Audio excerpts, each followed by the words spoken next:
everyone, Jim Coyle with Indiana Sports Beat Radio. Thank you as always for listening to our content. But for more in-depth coverage on the Indiana Hoosiers football, basketball, and recruiting news, go to thehoosier.com on 3. Now with On 3 and great national writers like Ari Wasserman, Andy Staples, and Steve Wiltfong for football. Pete Nakos, J.B. Shaw, and Joe Tipton's constantly breaking stories on the basketball side. And the local coverage from Alec Lasley, Kyler Staley, and Zach Browning. You can catch something new every day at thehoosier.com. Go there. Sign up today. Welcome to Indiana Sports Beat Radio, brought to you by the Hard Truth Distilling Company in Brown County, Indiana. So for the thousands in attendance and the millions watching around the world.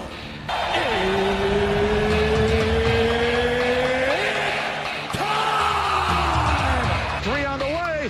Oh! It went in! It went in! And Indiana wins the ball game!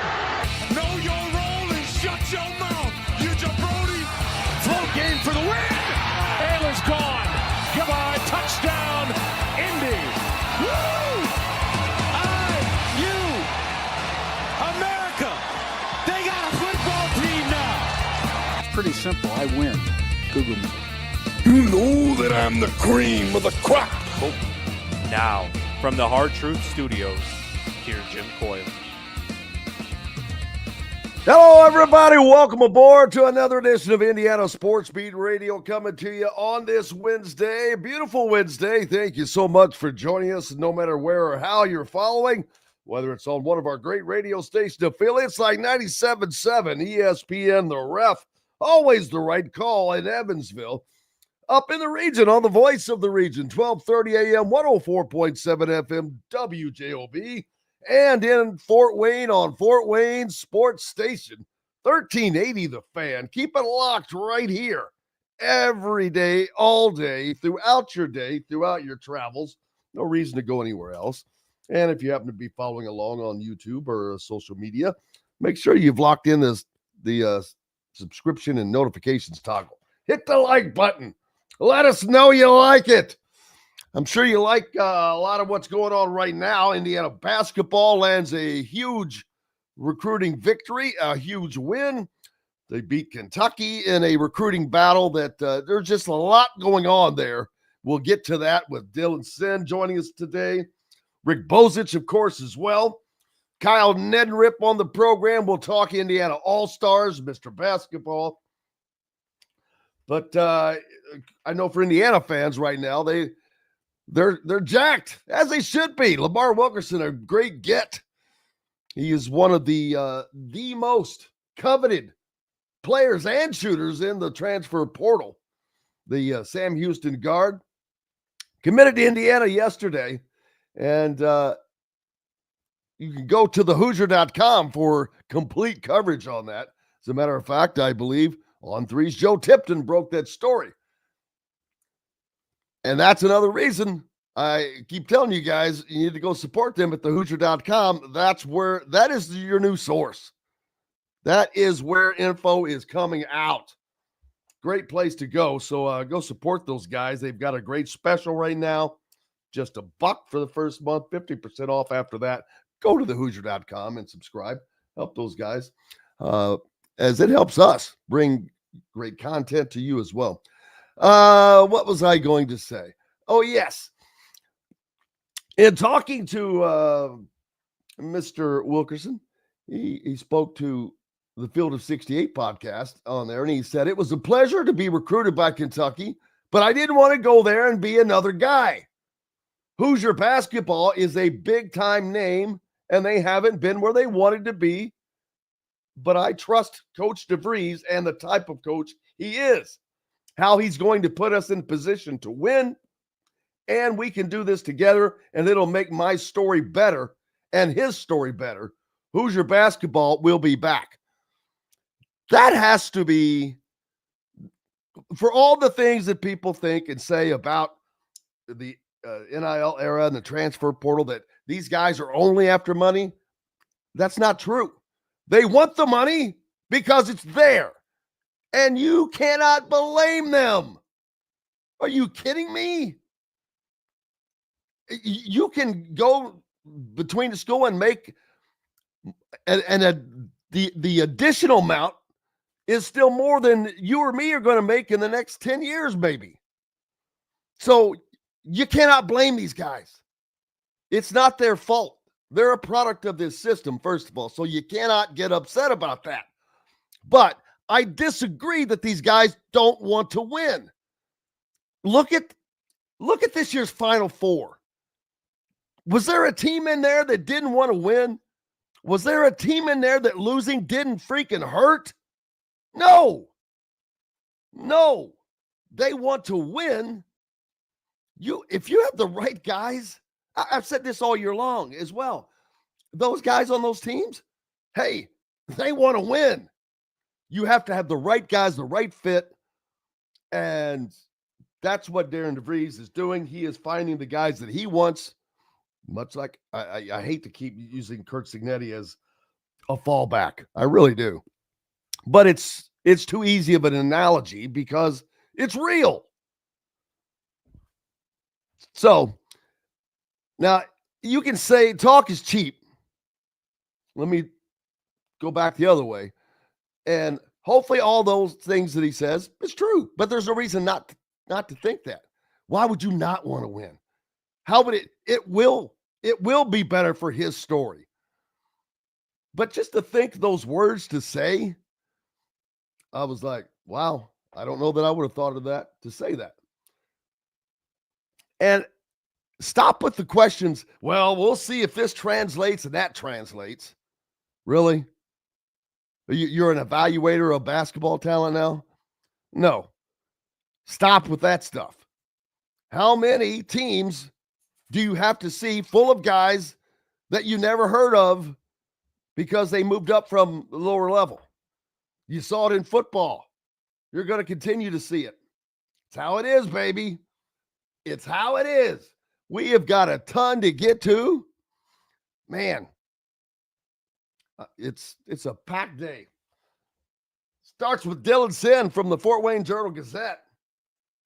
Wonder how the 10 caps are doing. We'll check in on the 10 caps as well. But, and I don't want to forget, shout out, Mr. Gary Wilson. Had the pleasure of meeting him last night. Incredible man.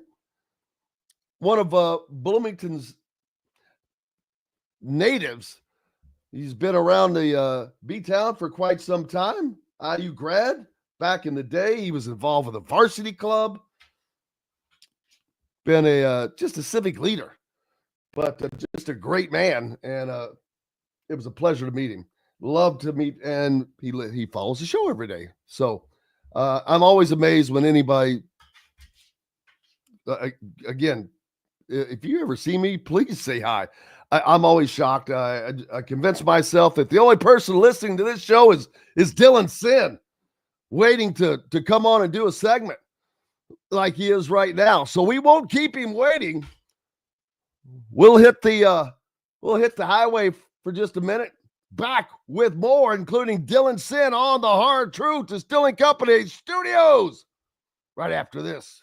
At Ben Davis Chevrolet and Ben Davis Ford in Auburn, we're your one-stop shop for all of your automotive needs. We have the area's best selection of over 300 vehicles, including new cars, trucks, vans, and SUVs. Plus a huge selection of pre-owned vehicles in stock. And if we don't have what you're looking for, we'll find it for you. We also have top-of-the-line service and parts, plus a collision repair center, and we're competitively priced on everything. For sales, service, collision, parts, and more, we do it all. Come see us today or visit us online at bendavischevrolet.com and bendavisford.com. Whether it's a night out with the family, after work with colleagues, or catching the game with friends, Bubba's 33 is the place for you. Bubba's 33 offers a mouthwatering menu of selections that are all made from scratch every day. The portions are big, but the prices are small. And with over 50 big screen TVs, you'll never miss the big game. Bubba's 33, pizza, burgers, beer. If you're looking for a new home in the Indianapolis area, you need Cheryl Sizemore from Brick and Ivy Realty. Cheryl Sizemore has over 2 decades of experience, and that could be the difference in getting the home you want in today's tough housing market. Reach out to Cheryl at CherylSizemoreSells@gmail.com or 317-701-0838. That's 317-701-0838. Let Cheryl Sizemore sell or find your new home today. Located on 325 acres in beautiful Brown County, Indiana, Hard Truth Distilling Company is the biggest and the best craft distillery around. While Hard Truth is already known for producing internationally awarded whiskeys and spirits like Hard Truth's sour mash bourbons, sweet mash, and hard road ryes, as well as their cinnamon vodka and the always popular toasted coconut rum. Hard Truth Distillery offers so much more. With a full-service restaurant, ATV, and distillery tours, as well as live music, you can spend an entire day at Hard Truth Distillery while making your entire family or group happy. And that's the Hard Truth. Hard Truth products are available across Indiana, as well as many other states. So no matter where you shop, if they don't carry your favorite Hard Truth product, tell them you want the truth, the Hard Truth. Hard Truth Distilling Company encourages you to enjoy all of their products responsibly and to never drink and drive. Welcome back to the Hard Truth Distilling Company studios on this Wednesday. You've hit the halfway mark, all downhill from here. Dylan Sinn along from the Fort Wayne Journal-Gazette to give us a little shove in that direction. How are you, sir? I'm good. Thanks for having me on. As always, Jim, this is going to be fun. Always a pleasure. Always a pleasure. Indiana football spring game tomorrow night. It's finally here. I have not been able to see a single football practice because of the schedule, which it's not that you're really missing much, to be honest with you, because you're not going to see anything in the 20 minutes that it's open or whatever. But it's just nice to be able to go out and be around it and see the, whether it's just going through warmups or whatever. I just haven't been able to do that, and I hate that. But be there Thursday night to see him, and I've maintained the position. I'm rolling with last year that this team is. I think that they are heading to another in Indiana standards terrific season. I think that they go 9-3 at the bottom, although 8-4 could slip right in. But and 10-2 is very attainable. Just got to require them to win you just got to either win at Iowa or Oregon or Penn State. No big deal. Just one of those three will get that done. But I think that this team, I think they're going to be a better team than they were last year. And Curtis Rourke, as great as he was, I'm not saying that I think Fernando is going to be better. I think he might have a better opportunity with a better line.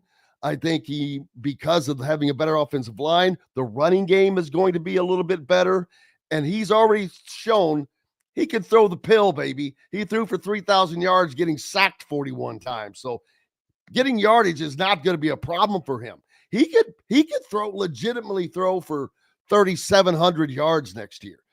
That's not out of the realm. I mean, seriously, think about it. You take away all those sacks, it's a lot of opportunities. But we'll see how that works out. But nonetheless, I think that Indiana is going to be in the same position because Kurt Cignetti has made his bones on playing at the same level. There is no drop off. You can't even allow that. That's why he gets pissed off in a game that you're winning 58-0 or whatever, and somebody screws up, and he's livid.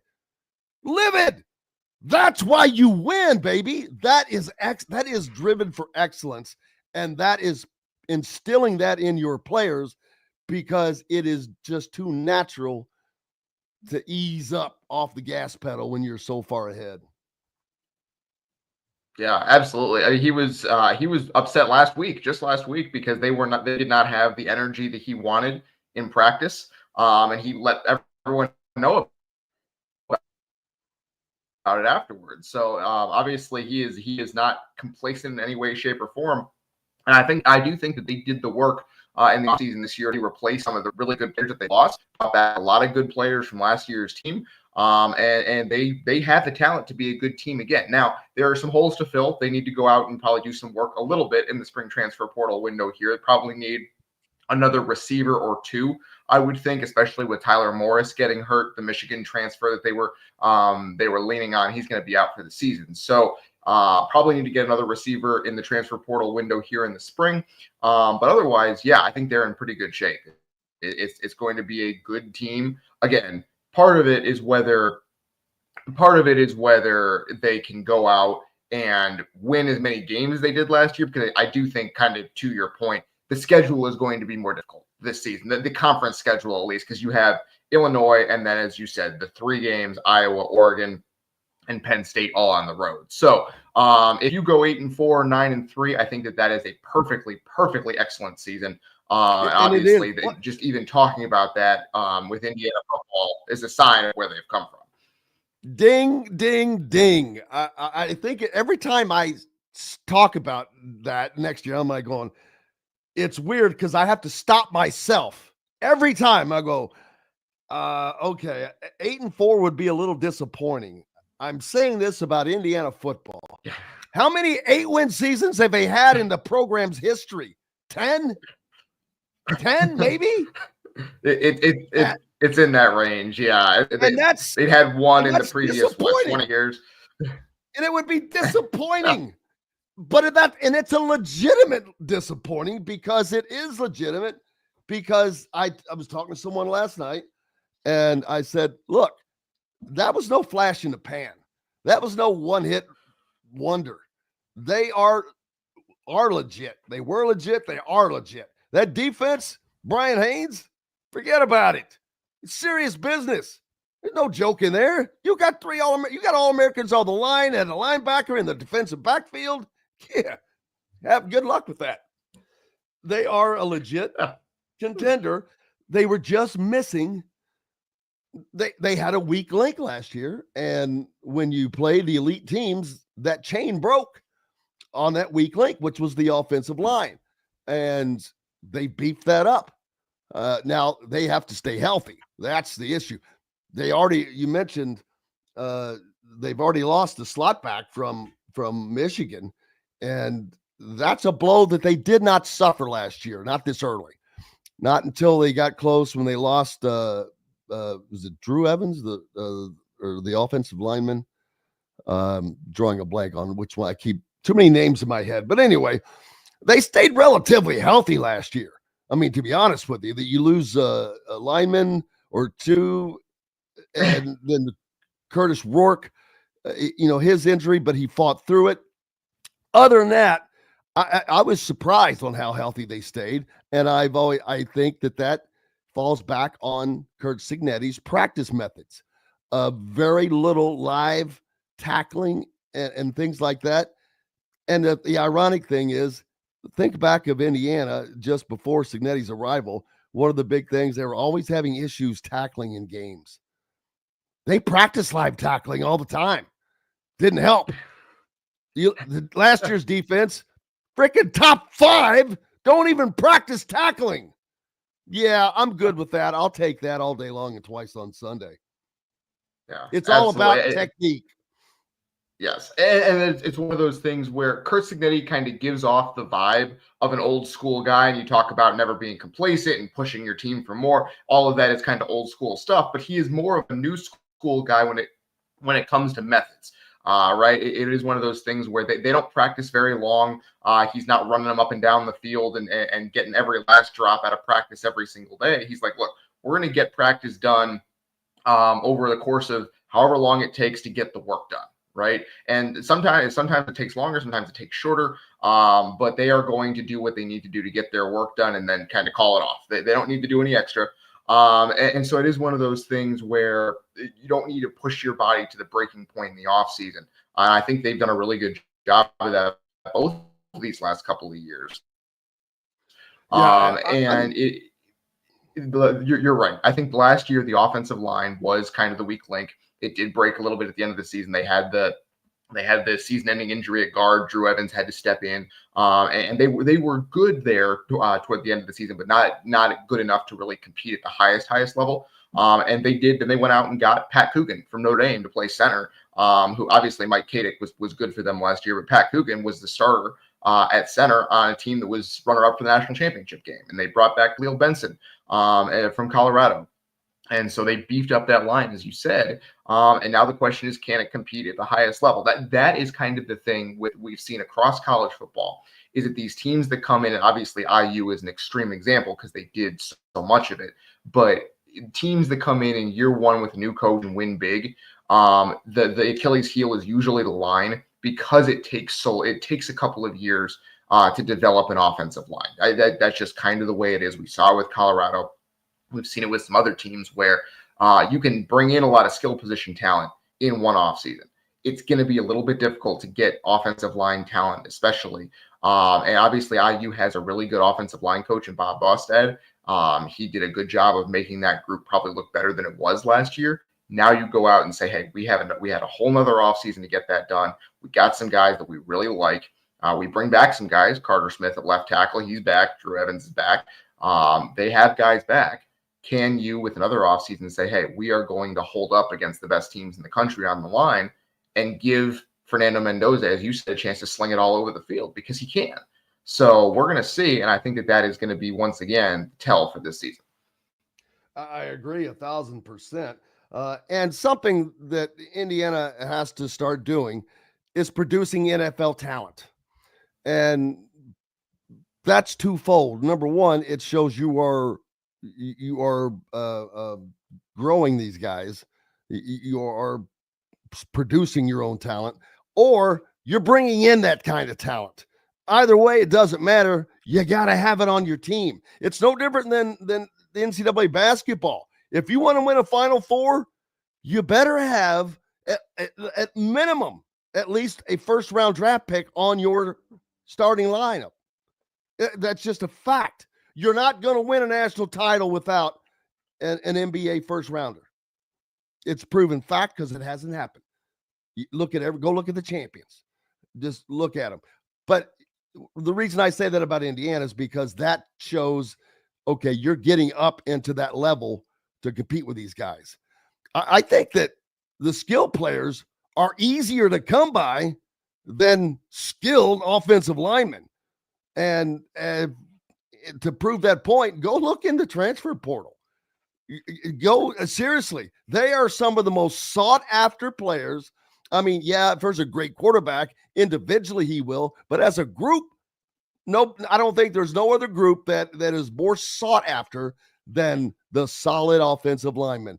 And that's funny because offensive linemen you think of because you never think of them.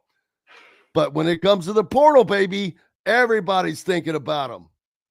Yeah, absolutely. And it's one of those things where not a lot of really, really good ones enter the portal, right? Because I think with offensive line, it is one of those things where chemistry is so important, right? An offensive lineman can obviously be very good on his own, but also he needs guys around him that he's comfortable with to really, really shine. And so there are not a lot of really, really good offensive linemen that are entering the portal. So the ones that do, as you said, are incredibly sought after, right?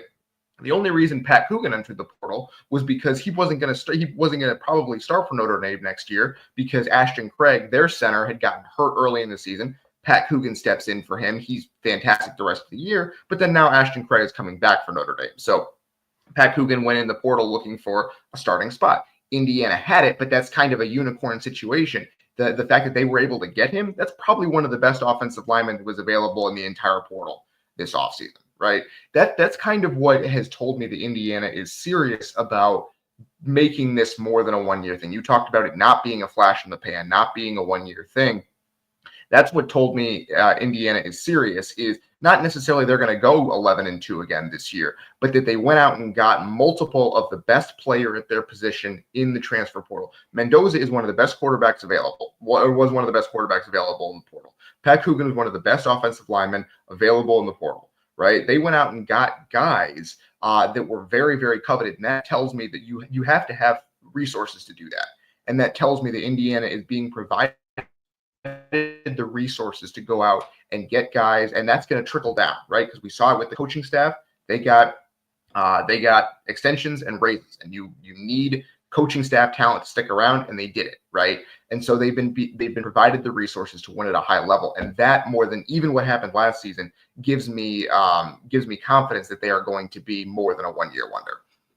And I could not agree with you more, because having that continuity of a good staff is tantamount. I mean, think back of when you had Kalen DeBoer and oh gosh, who's the defensive coordinator now? Kane Womack. Think about that. You had Kane Womack, you had Kalen DeBoer, you had Kevin Peoples, the defensive line coach who's now at LSU. You had the strength coach who's at Alabama, Nick Sheridan, who caught some grief from people, including me, wrongly. It was not his fault that offense sucked that year. So they had some great coaches, but they didn't have all the great coaches.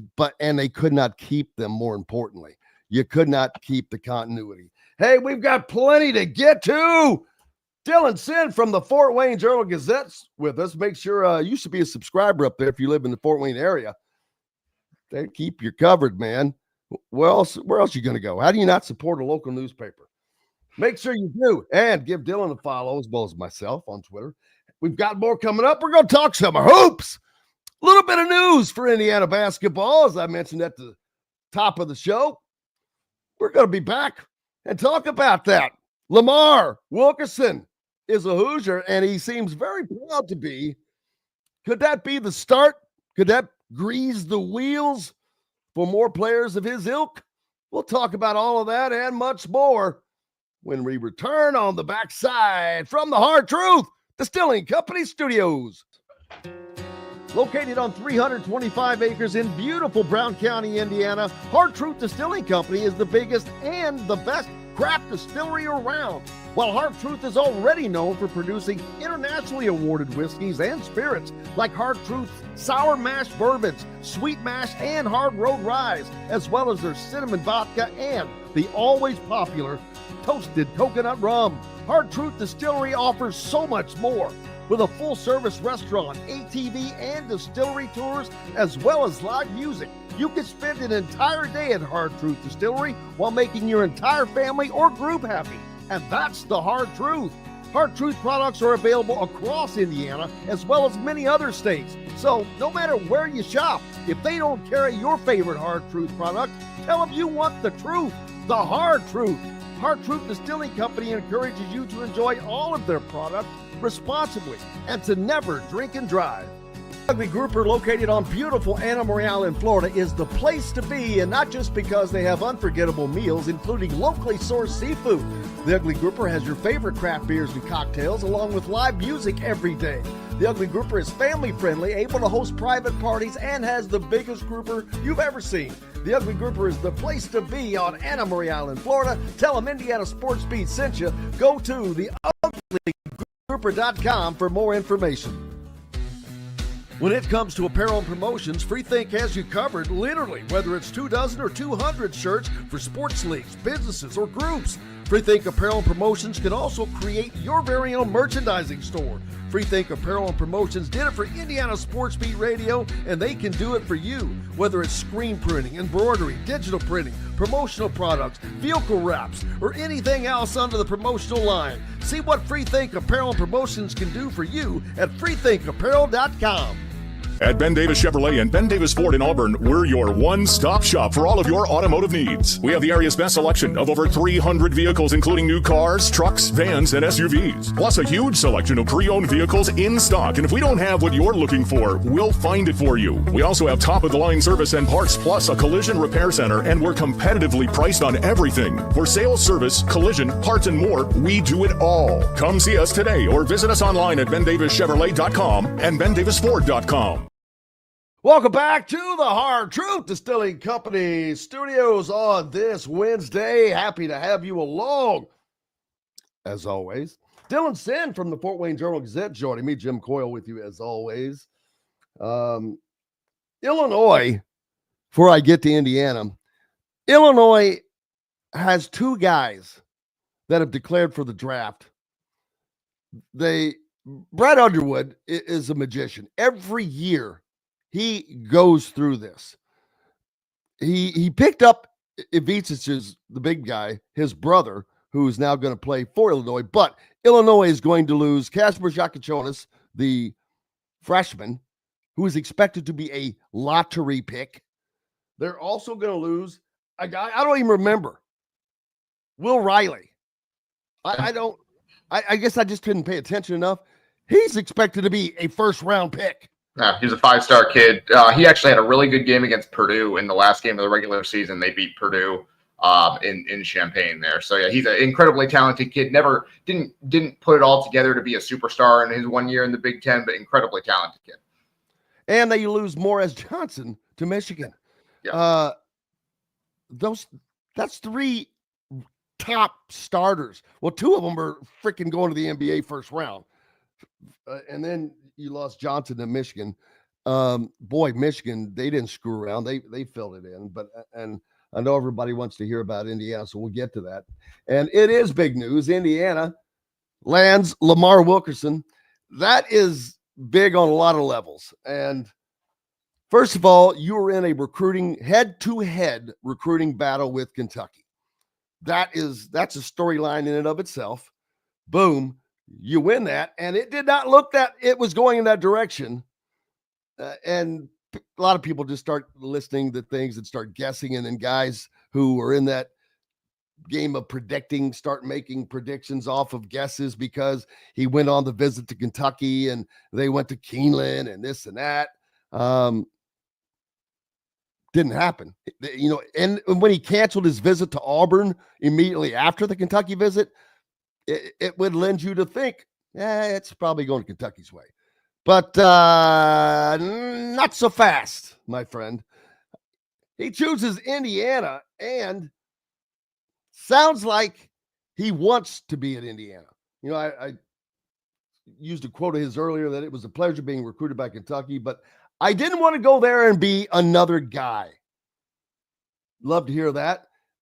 Then Hoosier basketball is a big-time name, and they just haven't been where they wanted to be. But I trust Coach DeVries and the type of coach he is, how he's going to put us in a position to win, and how we can do this together. And it'll make my story better and his story better. Hoosier basketball will be back. The fact that he is that kind of little bit of knowledge is in his head didn't happen by osmosis, didn't happen by accident. So he's either been having conversations with people and understands that, gets that. Either way, he seems like a guy that you want to have on your roster, talent aside. Yeah, absolutely. I mean, there was another quote that I saw where he said basically, someone asked him, what is he going to provide Indiana? Like, what is he give a scouting report of himself, basically? And he was like, you're going to see someone who provides a lot of intensity. And he even said, he's like, sometimes I'm too intense and I'm working on that. But it's one of those things where I'm going to give 110% at all times, right? And that's what you like to hear from someone who has that much talent. I think that's what it is. This guys, he seems bought into everything that he's going to need to do in order to be the star guard that Indiana wants him to be, right? I think that they're bringing him in to be the scorer for them. I think obviously Tucker DeVries is a huge big time scorer, but I think that Wilkerson, based on what I've seen, I think he probably slots in as the top scorer for this team, and then DeVries can kind of work off the ball, which is where he's really good, especially as a spot up shooter and creator.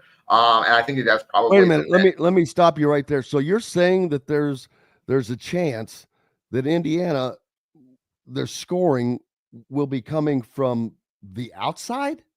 It does seem that way. Yes. Especially because they what is this strange thing you speak of?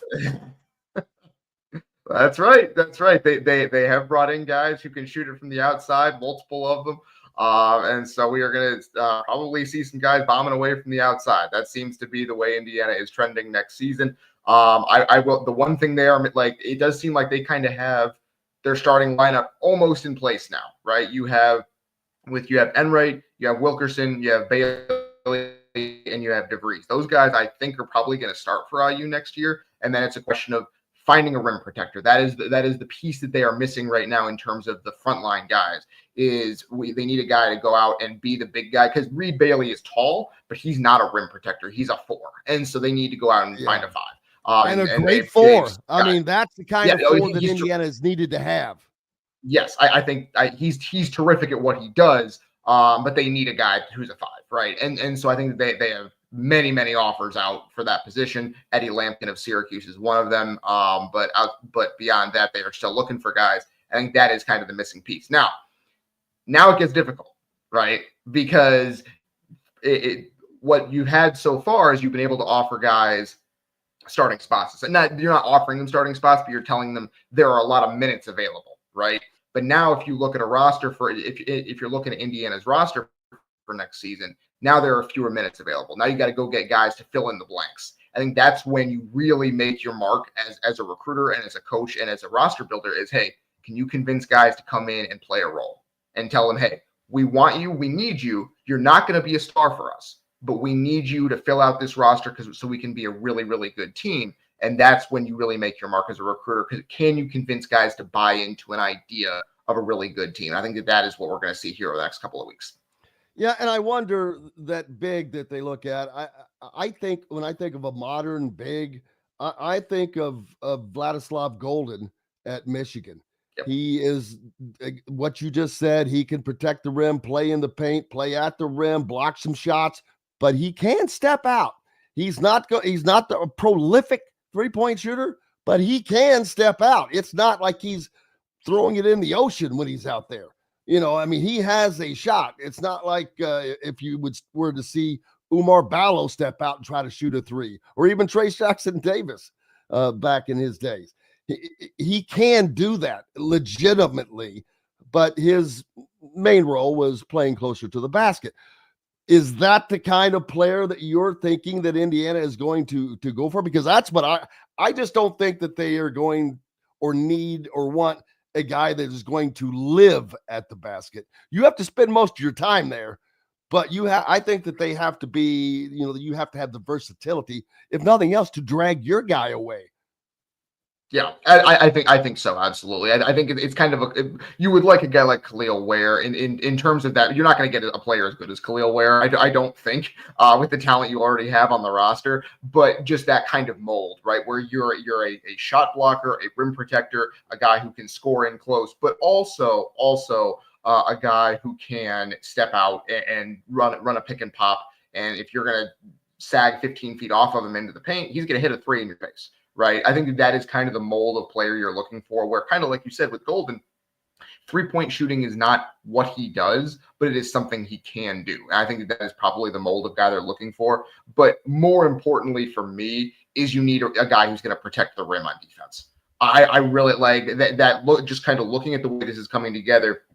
This is not an elite defensive team yet. It can be, but it is not an elite defensive team yet. And I think you're going to need a guy who's going to be at the rim and blocking 2.5 shots a game for this team to really cook on the defensive end. So I think that is one of those things that you're really going to need to see Indiana prioritize in this portal ad.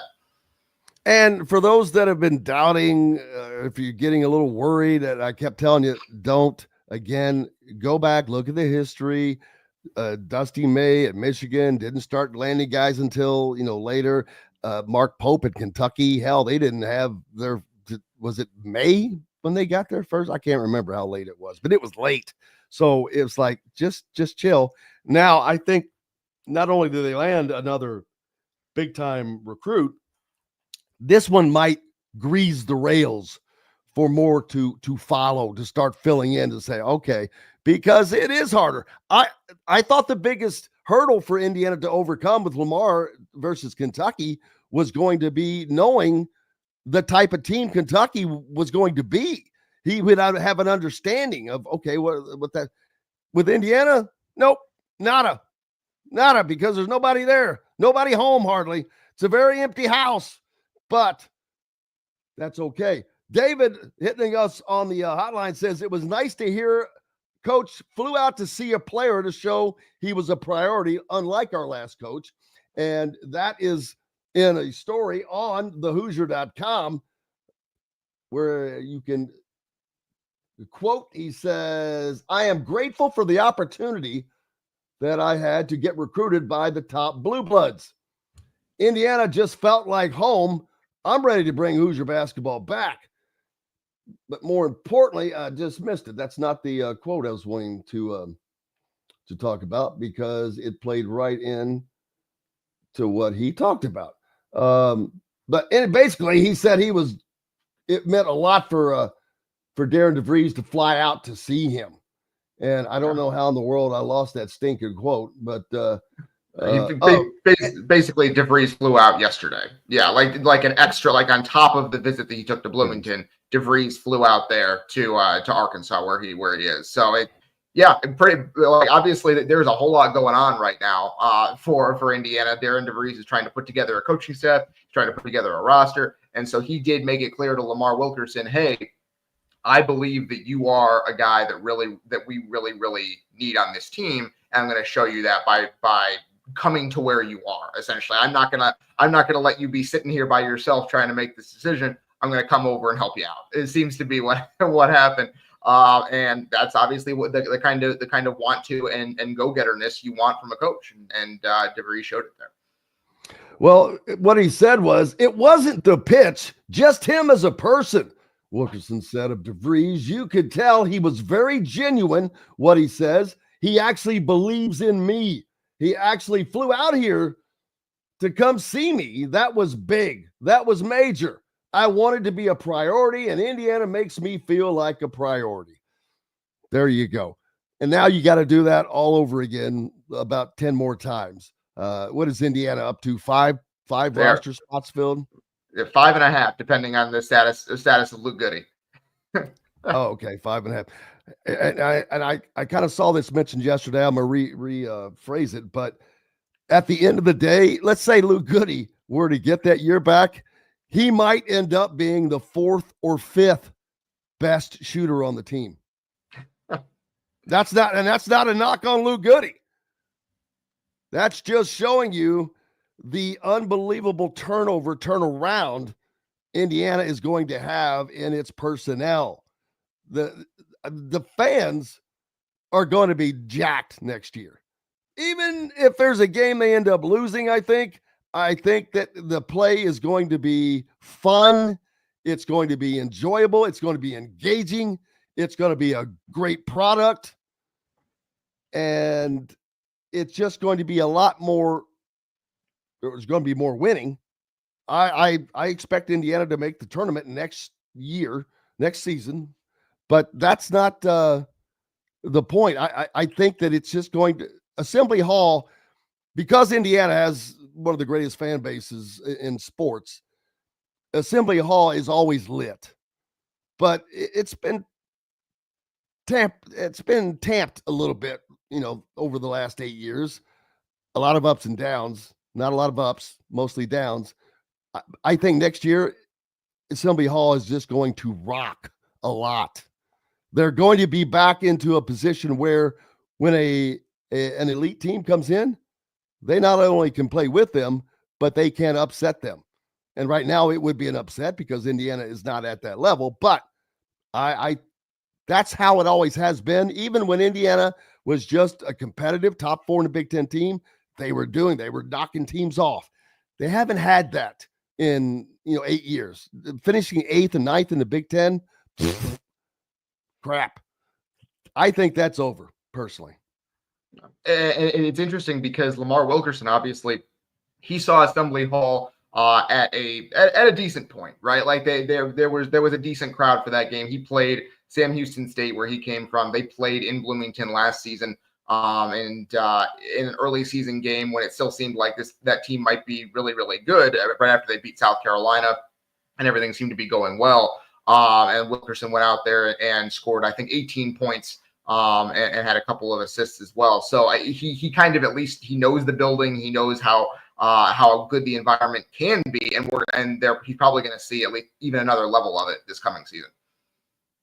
And Aaron thinks that says everyone is underestimating. I feel how good Tucker DeVries is. Guy had some really great games with a bum shoulder. No, he's going to be spectacular. And that's the great thing.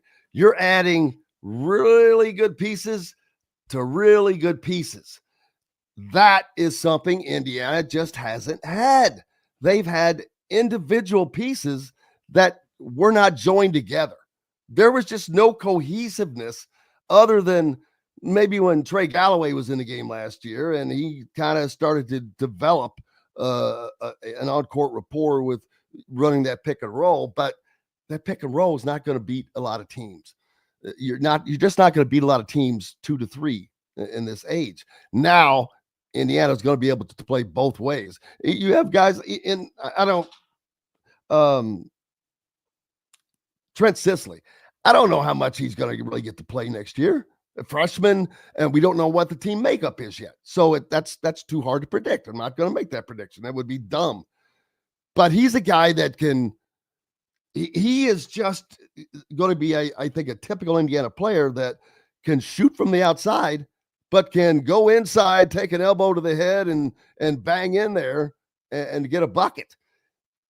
Those are the inside buckets I think Indiana is going to be scoring more of. Maybe rebounding with the inside guy, but it's going to be a perimeter game.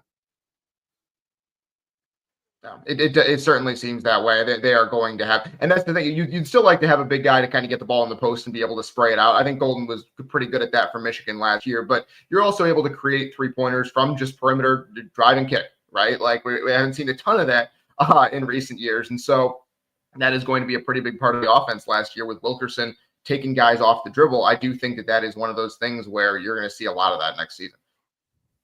This is a funny comment. I did see that AJ Storr went to Ole Miss to join Chris Beard down there, but Fred pointing out that is his 8th school in 8 years, combining high school and college.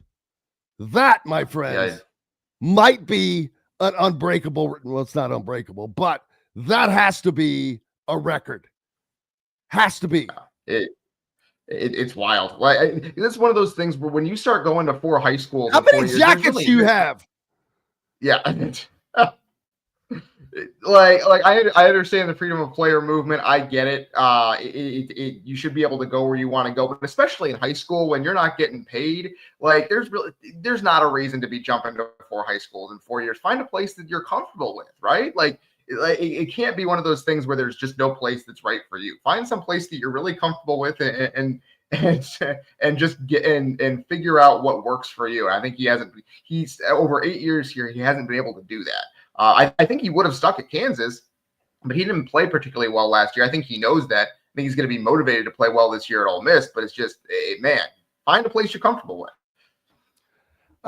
Cooley Whistles hitting us up on the hotline, says Wilkerson and his coach want to be at Indiana.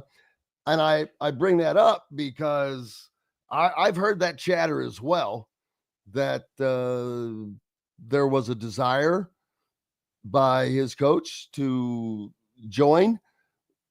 And that's something that is being fleshed out now. Make sure that's why you got to go to thehoosier.com and subscribe. Alec Lasley is working hard on all of that. He has been working on this. They pumped out tons of stories yesterday when this was breaking by on 3. But yeah, there is something there. But Alec Lasley is working on that, and he'll have that information later on. But there has to be a reason why Drew Adams has not been officially named as an assistant coach yet. The other 2 assistants have been named. Hell, Kenny Johnson came along last week and was announced already. Seriously, Drew Adams has been with him every stop he's made since he was announced. Darian DeVries was announced as the coach, but has not been announced as an assistant coach. I'm starting to wonder, even though was it Mike Bargan, who is not an assistant. Yeah, he's some kind of off the court role, it sounds like. I thought that might be the GM, but I'm really starting to wonder if it's not going to end up being Drew Adams, who also has a lot of recruiting background Yeah. I'm wondering if he might end up being in that role instead of a coaching role. So if that were to be the case, that would open up yet another assistant spot.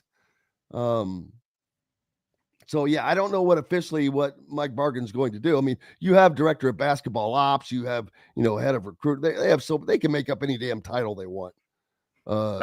They seriously, they create positions. I mean, hell, Mike Woodson did it. Yeah. My God, he had freaking 3 consultants and an 80-year-old director of basketball operations. So yeah, if you want someone on staff, you're going to get someone on staff. It's just a question of finding a place for them. Now, do you think this greases the rails? The commitments to start coming a little bit more frequently? My guess is yes, to a certain extent. And I do think that it's one of those things. Now you have, like I said, generally speaking, a starting lineup in place. Now you start bringing in guys and saying, hey, this is what we want out of you. We want a specific role. And it's kind of a domino effect. You get Wilkerson, so the next guy is the next guy, right? Obviously, Tayton Conerway is a guy from Troy that they're really pursuing heavily right now. Obviously, he would probably be one of the first guys off the bench. It's one of those things where the next guy begets the next guy begets the next guy. Who you get tells you who you get after that, right? And I do think that that's one of those things where this was a really big domino to fall into place, and I think that that's probably what happens next. Yeah, and again, I don't want to make a big deal out of it because that's for the fans to do. But winning a recruiting battle over Kentucky, it was big because it was a straight up recruiting battle. It's not like this is a kid from Indiana or anything like that. It's a straight up recruiting battle. And the Kentucky fans, trust me, go to their boards. They feel like they lost it and they're not happy, but they'll, Indiana, we didn't know they were still around. Blah, blah, blah, blah. I'm like, okay, you're right. Wait. They might want to go to the Wall Street Journal and they'll find out that Indiana basketball is ranked as the 3rd highest or most valued college basketball program in the country behind Duke and North Carolina. What's up next for you, brother? Well, I will be in Bloomington tomorrow for the spring games. Really looking forward to that. And I'm looking forward to seeing you there, Jim. Should be fun. I will be there. Looking forward to it. The weather will be great. We'll get a look at the Hoosier football squad and Coach Signetti and crew. Look forward to it, buddy. Safe travels. All right. Thank you, sir. Thank you, buddy. Dylan Sinn from the Fort Wayne Journal-Gazette. Make sure you're a subscriber. You're following him and keeping up with all that's going on in the Fort Wayne area. We love Fort Wayne. 1380 The Fan, Fort Wayne Sports Station. Make sure you stay keeping it locked there as well. We've got more coming up. Kyle Neddenriep from the Indy Star will join us. Rick Bozich as well. We're back with more from the Hard Truth Distilling Company studios right after these messages. Located on 325 acres in beautiful Brown County, Indiana, Hard Truth Distilling Company is the biggest and the best craft distillery around. While Hard Truth is already known for producing internationally awarded whiskeys and spirits like Hard Truth Sour Mash Bourbons, Sweet Mash, and Hard Road Ryes, as well as their cinnamon vodka and the always popular toasted coconut rum. Hard Truth Distillery offers so much more. With a full-service restaurant, ATV, and distillery tours, as well as live music, you can spend an entire day at Hard Truth Distillery while making your entire family or group happy. And that's the Hard Truth. Hard Truth products are available across Indiana, as well as many other states. So no matter where you shop, if they don't carry your favorite Hard Truth product, tell them you want the truth, the Hard Truth. Hard Truth Distilling Company encourages you to enjoy all of their products responsibly and to never drink and drive. If you're looking for a new home in the Indianapolis area, you need Cheryl Sizemore from Brick and Ivy Realty. Cheryl Sizemore has over 2 decades of experience, and that could be the difference in getting the home you want in today's tough housing market. Reach out to Cheryl at CherylSizemoreSells@gmail.com or 317-701-0838. That's 317-701-0838. Let Cheryl Sizemore sell or find your new home today. Whether it's a night out with the family, after work with colleagues, or catching the game with friends, Bubba's 33 is the place for you. Bubba's 33 offers a mouthwatering menu of selections that are all made from scratch every day. The portions are big, but the prices are small. And with over 50 big screen TVs, you'll never miss the big game. Bubba's 33, pizza, burgers, beer. Andy Moore Honda is Bloomington's #1 Honda dealer for a reason. Buy a new Honda and get a 3-month break from car payments. That's right, no payments for 90 days. That includes the all-new, all-electric Honda Prologue. And you get it for just 0.9% financing. Or the 2024 Honda Ridgeline Black Edition or the Honda Accord LX, both for just 1.9% financing. Get more to your door from AndyMooreHonda.com, Bloomington's #1 Honda dealer and your best place for new and used vehicles. Welcome back to the Hard Truth Distilling Company studios on this Wednesday. Jim Coyle with you and grateful to have you along for the ride. No Kyle Neddenriep today. He is actually busy. Just found out at the last second. He's on a college visit with his son. I'm trying to find out what college he's visiting. But hope he enjoys that. I had a discussion the other day with somebody who commented on something about, and I can't remember if I mentioned this yesterday. I don't think I did, but about Indiana still being relevant in the college basketball world. And it's a big misconception among those outside, and they are confusing relevancy between effectiveness, I guess, for lack of a better word. Indiana has not been elite. They have not been top level in any stretch of the imagination in several years.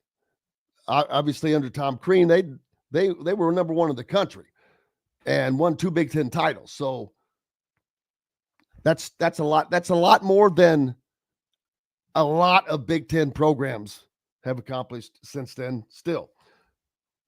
But they have not lived up to being Indiana. No question about that. There's no argument there. But the fact of them being relevant still, anybody that thinks otherwise is purely ignorant and fan-driven for whatever. Kentucky fans, they, oh yeah, we don't even acknowledge them anymore. Well, that's funny.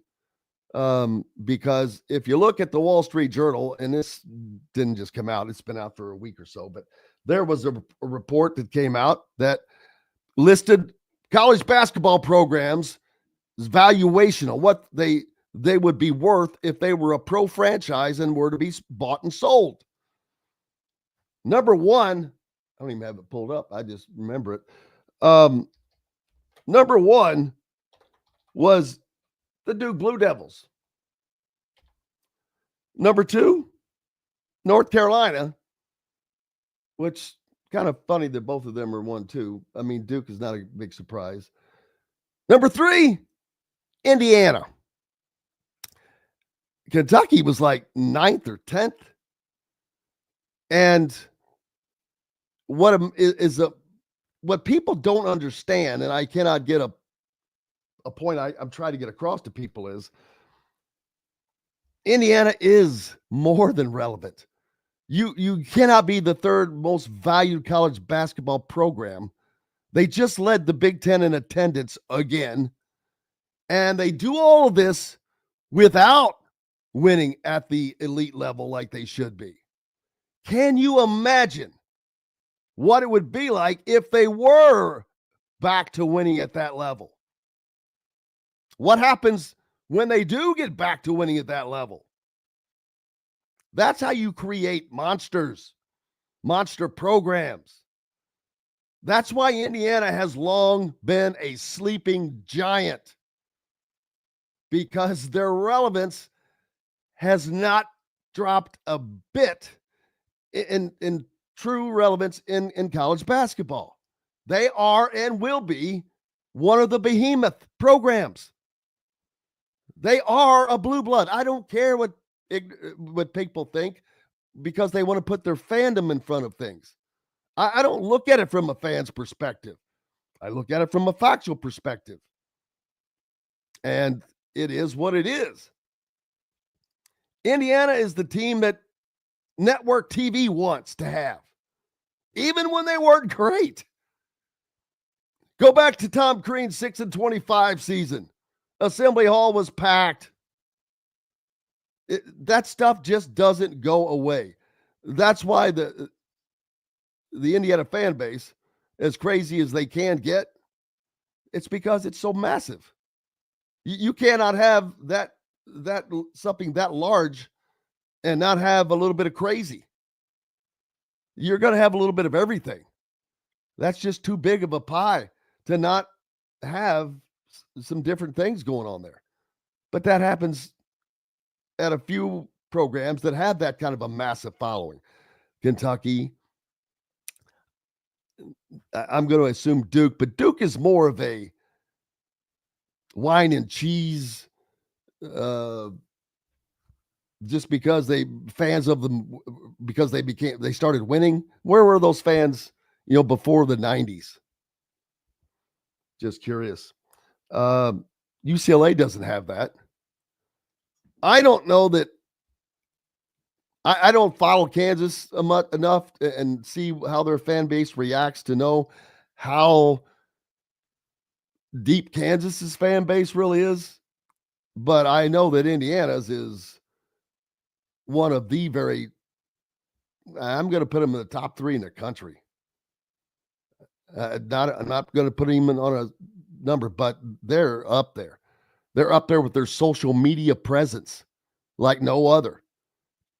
Even during these last 8 years, that have pretty much sucked for Indiana fans, in my opinion. I would think that they would consider that it sucked.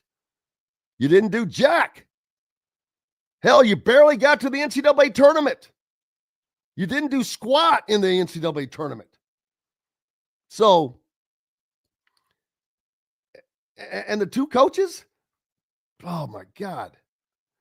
Now, I truly believe it is going to be different. Now, I'm not going to gauge it off of what a player says, because players are not going to throw their coaches under the bus generally. Now, they kind of did once Archie left. They didn't throw him under the bus per se, but they let it be known what most of us already knew, what it was like in there. But then you had Mike Woodson, who had a couple of the players that, talking about how great he is. And as a person, I'm not talking about him as a person, just as a basketball coach. Not good. Just not good. I don't care what they say. I really don't. Because they're obviously saying things to lead people in a direction to think, instead of letting the work speak for itself, because the work couldn't speak for itself. Or actually it did, and it didn't agree with what some of those players were saying. Now, there's a lot of people that give Luke Goody crap still. I think he fell into that because you had Umar Ballo bitching, moaning. You had some other guys say stuff, and I think he just kind of fell into that. And I'm sure he regrets that comment. But you know what? Hey, at the same time, you're not the one that is getting DMs from morons and jackasses who are saying stupid things. Again, do not reach out to recruits, to prospects, to players. Don't do it. You have no reason to be reaching out to them personally. Post something. You can make a post. That's another thing that drives me insane. If somebody ever wants to point out or let you know that, hey, you made a mistake here or something, but whatever, instead of sending a direct message, my messages are open. But instead of sending a direct message, which people are doing this to people that they want them to see that message, but they don't want the world to see what they're saying. That's the deal. When you send a direct message being a jackass to a player or whatever, you're doing that because you only want them to see it. You don't want the world to see that you're sending this. Why not? If you're going to do it, make it a post, not a direct message. But I'll get posts, not direct messages, if I screw something up. which is absolutely possible and happens. But instead of sending me a message saying, hey, you might want to look at this or this or that, it's a post. Oh, hey. That stuff is done with purpose. It's done with thought. Those people do want everyone else to see that. They want to see that they're pointing out a mistake or whatever the case is. My point is, people know what they're doing. They know how those messages are going to be seen and received and what the audience is. So if you don't have the balls to post it when it comes to players and whatnot, don't. Just don't. That's all there is to it. That's the hard truth, baby. That's my little rant for the day. Now, Indiana basketball, I'm sure the fans are jacked, and they should be, because I think that now you're going to start seeing the recruits start coming in a little bit more. Not that they were waiting per se, but when the house is empty, it is easier to when you can see who you're going to be playing with to come along. Indiana women's basketball did pick up another player yesterday. And a Virginia transfer, Odessa Noyan. She committed to Indiana for Terry Moore. And after I'm still don't know or understand. I haven't dug into it, I'll be honest with you. But there had to have been something for all of these different players to hit the portal for the Indiana women's program. Not that it matters. It was just surprising because that hadn't happened. Now, it was a matter of time, just like it's a matter of time for Purdue for that to happen, as I said. And it's starting to happen now. It's going to start happening more and more for them because it's just the nature of the beast. I mean, once they get through this run of Braden Smith and Fletcher Lawyer, Trey Kaufman-Wren, then things are going to change for Purdue and how they get it set up on a yearly basis. Now, Matt Painter can continue and will continue to recruit the kind of players he has in the past, without question, as he should. He can do whatever he wants. But if you want to compete at the elite level, you're going to have elite players. You have to have NBA first-round draft picks. Minimum of one. I think it's more than that. I've already done this before. Like a year ago, I went back, and I didn't have a winner in the last 6 or 7 years that only had one. You have to have NBA first-round draft picks. Indiana or Purdue has zero. Zero. That's why they have no chance to win the national championship. I said that a year ago when they were playing UConn. They had no chance. Five Left says he expects Indiana to finish, I guess, is that 8th or 9th in the Big Ten? I would be a little surprised by that. That's kind of far down. And that's really not, that's not, to me, that would not be acceptable. If I was looking at that from a fan standpoint, I'm saying, well, that's not, no bueno. No bueno. You need to be up there competing for the Big Ten championship. No reason not to. Put it together. Go after it. Dusty May did it last year. Brad Underwood does it, damn it, year after year.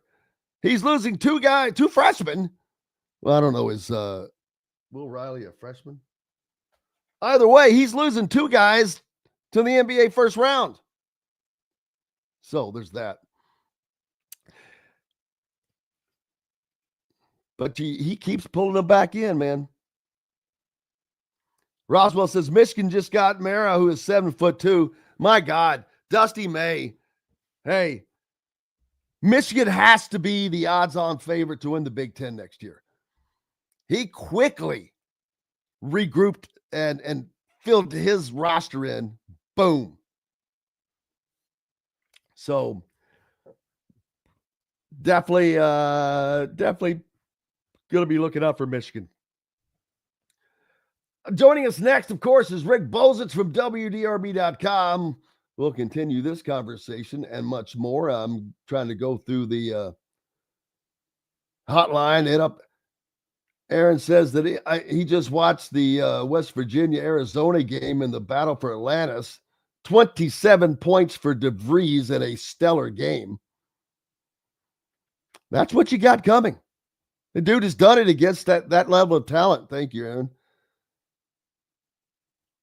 Andrew points out chemistry is the elusive ingredient.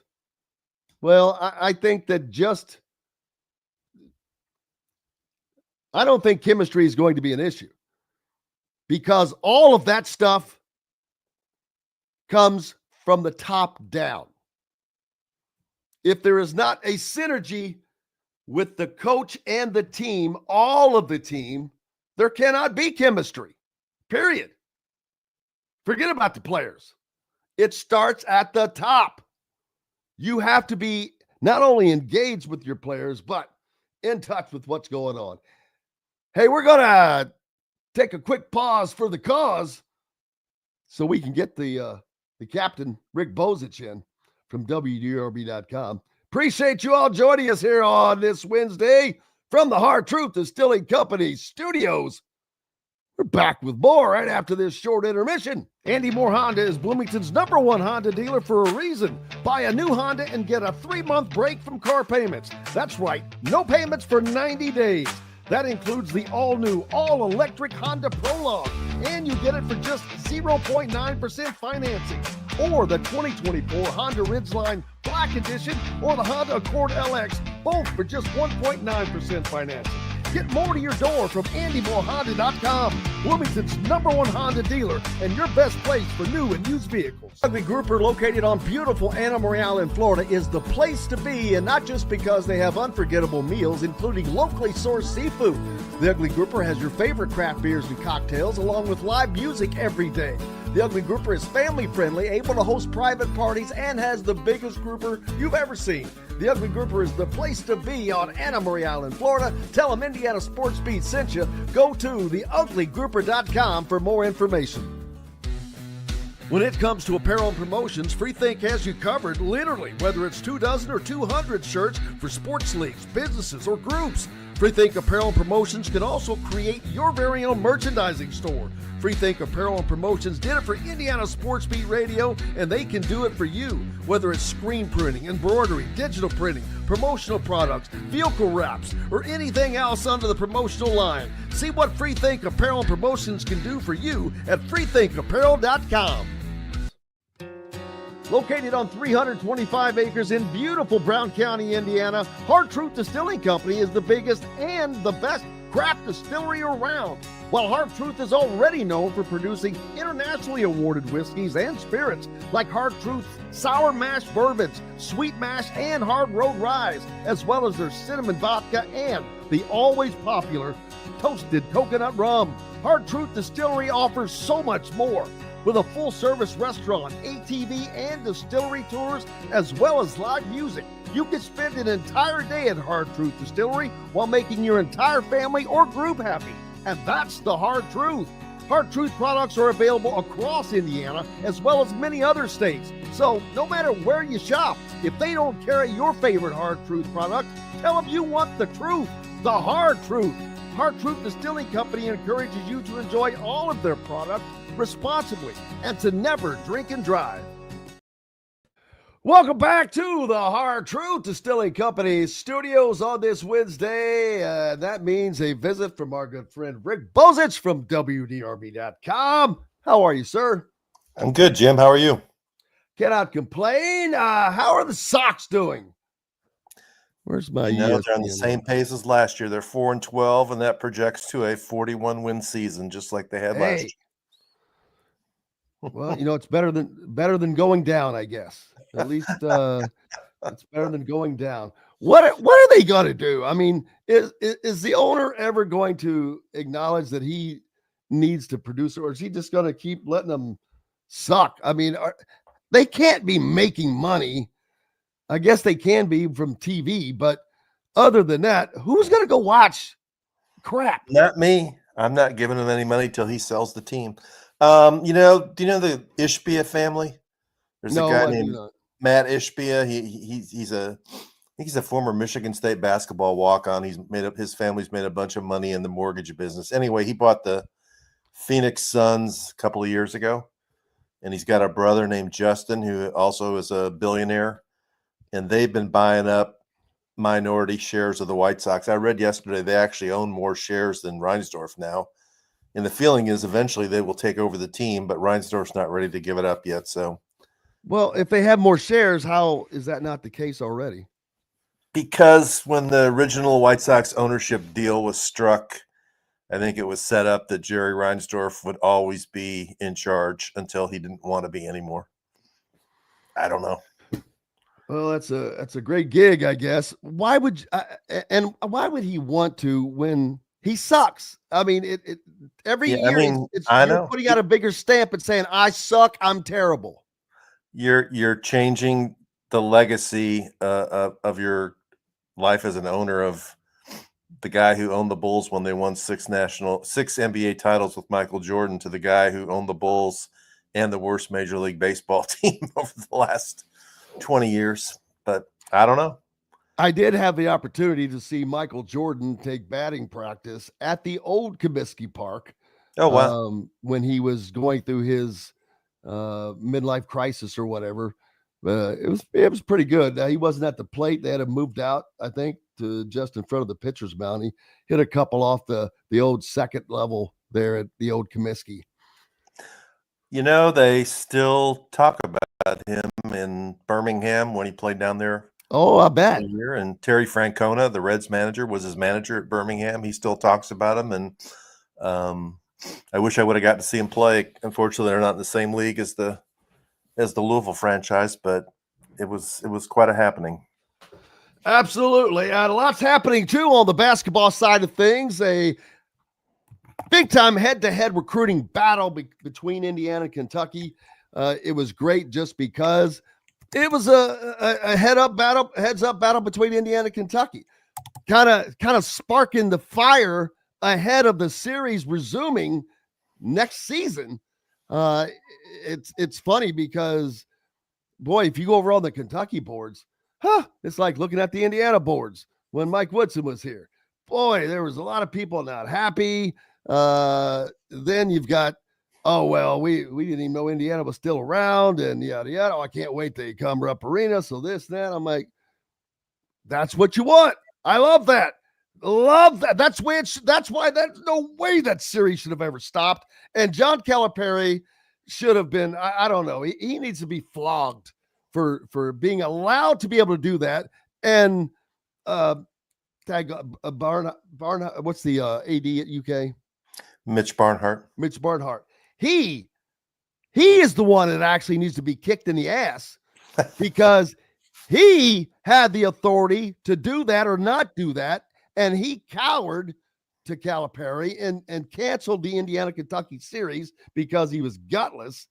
And I'm sorry to say that. I know he's a nice guy and he does great at his job. And I don't really mean that truly, but that was a gutless decision to me because you're taking away the Yankees and the Red Sox. I mean, why? Why would you do that? It was just, I mean, I know why. Calipari had that winning streak going. Indiana was going to have the number one team in the country coming into Rupp Arena next year, and he didn't want that to be his loss, baby. I'll always believe that personally. Yeah, I'm more of the belief that Calipari wanted to create separation from Indiana and a lot of other programs, and he was successful at it. Of like, yes, he did. Up here, and you're down here, and we don't need to play you, and we're going to play in these events that you're not a part of, and we're going to recruit players that you don't recruit. And Indiana allowed it to happen. So I give credit to Scott Dolson and Mike Woodson to get the series going again. But it's up to Indiana now to, make it a series, not go down there and get beat by 30 the way they got beat by Auburn and Arizona and Kansas and some of these teams they played on the road. So, it's a nice. They have to be competitive in all these. They have to now become. Yeah. They don't have to win them, but you have to be able to win them. Well, you have to start winning them by the second or third year. I mean, as I remember it, it's going to be in Rupp, and then the next game's going to be in Lucas Oil, right? I think it will not come to Assembly Hall until the year 2089, I think. Just after when Indiana football plays Notre Dame. And that was Calipari flexing again, saying if course we're going to do this, we're going to do it on our terms. And so, until Indiana I said that Calipari will set it up to where he won't be there when the game goes to Assembly Hall. Right. And I didn't expect for him to be gone already before the series started, but I knew that he would not be there when they played at Assembly Hall because he could not have taken that. Can you imagine the roasting that would have been like for John Calipari to step back in Assembly Hall? I would have actually enjoyed seeing that. That would have been, I don't know if there would have been ever anything previously to match that. Well, really, it's the second mess he left behind, because not only did he ruin that series, but he also helped lead to the demise of the Derby Classic, because he would never let Kentucky players come play here, and the crowds got diminished, and the tournament went away the game went away a few years ago and hasn't come back yet, and they kissed his butt on that a number of ways. One is they invited his son, who wasn't near good enough to play in it. I think it was the year that might have been the year. No, it was before Romeo. But anyway, he played in the Derby Classic, and it was like an olive branch to Cal. Like, we'll let your son play. Will you please send us some of your players? And he rarely did, and that led to the end of the Derby Classic. So he was never about what traditions were here. He was about how he wanted to do things and create this mythology about, Kentucky basketball being a direct flight to the NBA and make zillions of dollars. And some of that worked and some of it didn't. And in the end, he found out that finally Kentucky fans woke up and said, hey, why don't you win an NCAA tournament game? We don't care about the NBA draft. Yeah, he didn't do other than in the early years. He had that run. The first 5 or 6 years were great. And then after that, after they lost in the Final Four with the undefeated team, they got the Elite Eight once, but for the most part, it was disappointment. Absolutely. I agree to that. And I cannot wait for this series to resume. It's going to be a tough road to hoe for Indiana and Darian DeVries. They go into Rupp Arena next year, not even knowing what their team is going to be like. But I think no matter what, I think that when this is all said and done, they will be in a much, much better position to go on there, compete than they would have been if this change had not been made. Yeah, Indiana's already set up a tougher non-conference schedule than they had last year for sure. They're playing Marquette in Chicago, and Marquette's closer to Chicago than Bloomington is. I'm sure the fan divide will be half and half. They're playing Louisville and Indianapolis. Louisville fans will make sure they get half the tickets there, and they're playing UK in Rupp Arena. So really 3 games, none of them will be considered a home court advantage, all against teams that made the NCAA tournament last year. So they've set up 3 hard non-conference games already, which is more than they set up last year, other than the Bahamas. Yeah, and that was just by happenstance that they could just add that and not have to worry about it. But not only, I was surprised to see the Louisville edition with Kentucky already being on there, because that's you're recruiting. Well, you're recruiting against everybody, especially nowadays. Right. You're really recruiting against the teams that are closer to you for the in-state talent. And I guess it's not such a big deal, though, because you're not pulling in as much of the in-state talent as you used to. So it's not that big of a deal.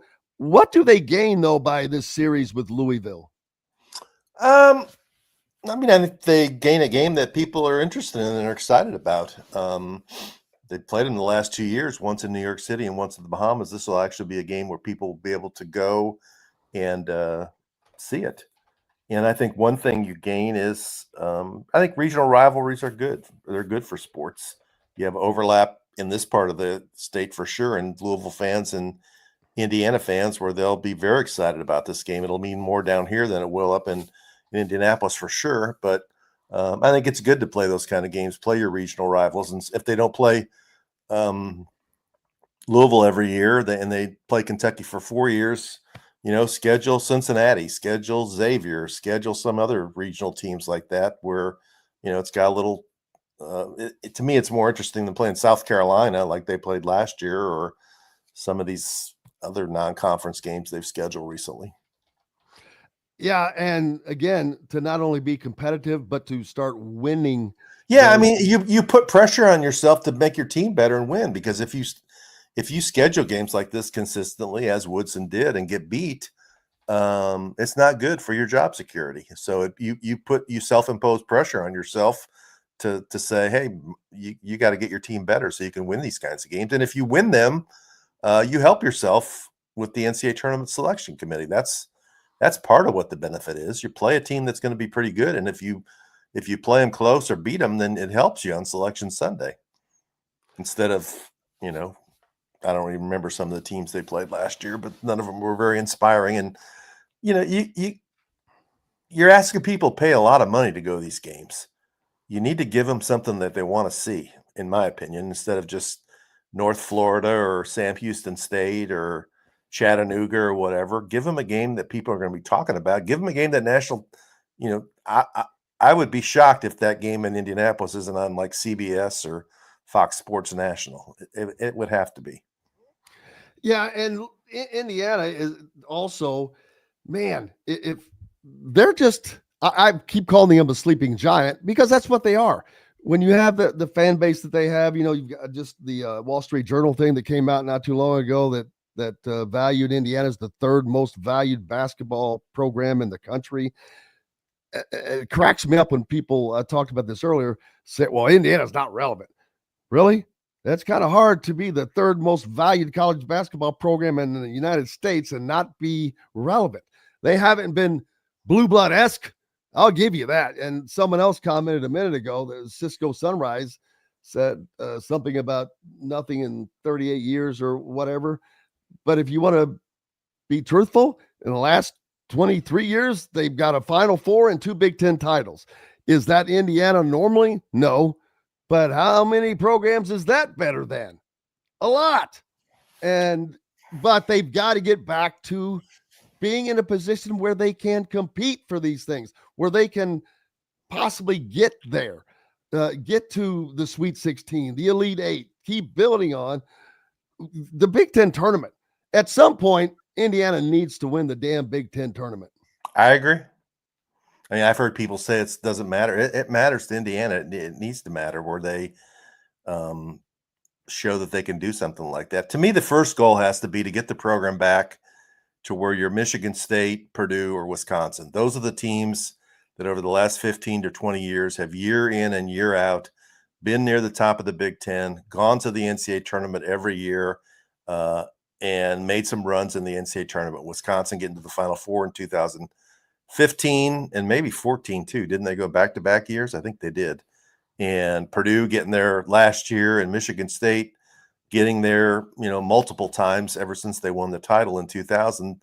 That's the level that Indiana needs to get to take the first step forward. And then you take the next step after that to become, nationally relevant. But, take the first step of getting back to what you used to be in the Big Ten, not a team that's losing 5 straight to Northwestern and 4 straight to Nebraska and looking bad doing it. And, I don't know how long it's going to take. It shouldn't take as long as it used to take with the transfer portal. And Darian DeVries has gotten some nice pieces so far. But what do they have? 5 players, 6 if you count Goody. You still got half the team to build, so there's a lot of work to do. You got 2/3. You get 15 spots now. that you can fill. So which those last 2 spots are probably going to be, in essence, they'll get us. I guess they're walk-ons that'll get a scholarship, but you don't have to fill them, I don't think. Right, because no more walk-ons, right? Right. So, but you're likely going to fill them if you can say, hey, we'll give you a scholarship, but and here's your 25,000. You got to be careful, though, because it's impossible to keep 15 real scholarship players happy, and you're ended up. Oh, no, that's why I'm saying the last guys are just going to be, in essence, glorified walk-ons. Right. Or you could use that, and again, a friend of mine, Rusty, brought this up.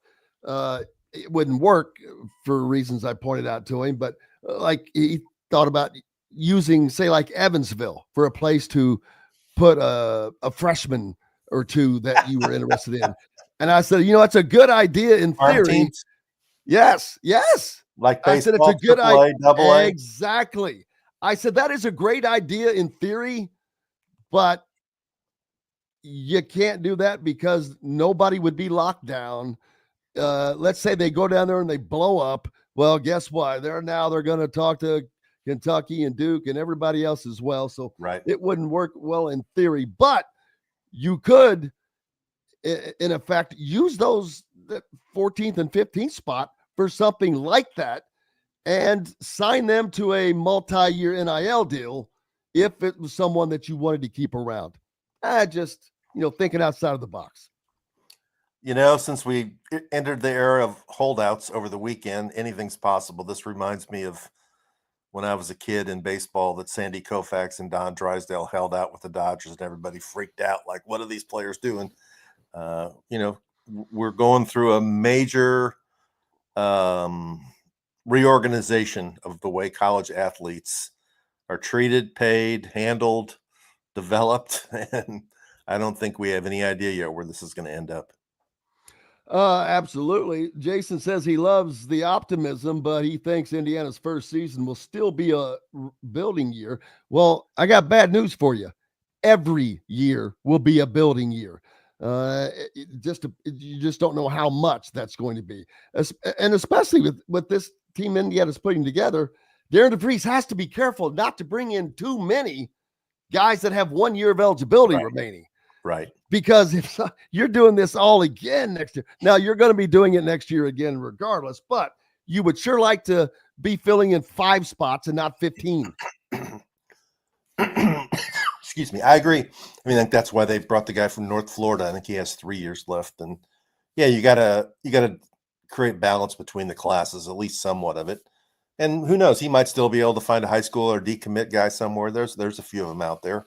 So you have at least 2 freshmen on the team. And then, once the portal closes and you got your team, then recruiting will start and you can build. Yes, I am a right quad. Right quad is still a blue blood. That's where I lived. The goal is to, lose maybe 3 or 4 guys a year, not everybody. And so we'll see how he works this out. I know there's been a lot of chatter about it's going too slow, but I think you got to it's more important to do it right than to do it fast. And exactly. And you can look at history. Mark Pope, when did he get his first player last year? They were late getting started. Yeah, he didn't even get the job till like April 10th or 11th. So he was really into it now. So yeah, it'll work out. They'll find the guys and we'll see what he does. But he needs a couple more big men and probably a point guard, I would think, still. And he's got the shooters. He's got the most important part. I looked at this Wilkerson kid. Everybody talked about his 3-point percentage, but he's also an 82% free throw shooter. When was the last time Indiana had a guy like that? Not lately, because their guards were all, other than Miles Rice, they shot between 50 and 60-something%. And I don't understand how on God's green earth, as a guard, you shoot 50% from the free throw line. It's just it's unacceptable is what it is. No, it's interesting too to look at where the guys who've left Indiana have gone. Newton went to Georgia State. Is that correct? And then Rice, and that points out, that tells me a lot. Well, he wants to be back home, I'm surprised Georgia Tech must not have been interested in him because that's home too. So Georgia State is where he's going, and maybe he just needs a year to go somewhere where he's going to get to play and prove his value, and he can move up a level after next season. And then Rice has gone to Maryland, correct? And who is anybody else? Mbako, I know, has visited Kentucky and NC State. Miami, didn't Malik Renew Miami. Renew's at Miami. And I noticed that Kanan Carlisle visited or was talking to McNeese State. That kind of surprised me. That's also a step down. So, and a step down with they just lost their coach. Yeah. But McBucko must not be going to Kentucky because he visited a long time ago, and they've taken a lot of commitments since then. Well, they said, "Hey, can you guard this chair?" And he's not able to, and so that ended that. That wasn't the most concerning thing about. Well, it wasn't. Sadly, it was not. You were correct. He never would pass the ball. I mean, that's the thing. He was not a part of the offense. He was about getting his points and getting his shots. Right? He was the offense in his mind. He was not a part of the offense. He was the offense. And then, like you just pointed out, Kanan Carlisle dropping to where this is the guy that probably made $400,000 last year at a minimum. Did he shoot less than? I'm going to look it up. I think he shot less than 30% from three, didn't he? Oh well, hell yes. He was bad. I think both him, Malik Renew were in the. Well, Malik Renew might have been in the teens. 24.3%. Yep. 17 for 70. Wow. I didn't realize it was that bad. I'm pretty. I think that I maybe could do that. Bryson Tucker was worse, 3 for 20. It's the good thing for Indiana fans, they don't have to worry about that anymore. And Renew, I didn't realize Renew took that many. He averaged almost one a game. He was 3 for 24. 17? 3 for 24. What's that percentage wise? 12.5%. Oh, yes. That's what Indiana had right there. That's what Mike Woodson put on the floor. Seriously, that is what he went out and paid $5 million for when $5 million meant something a year ago. And that's just ridiculous. Anyway, doesn't matter now. So DeVries is taking his time. This recruit, though, getting Lamar Wilkerson was very important, not just for the player that he is.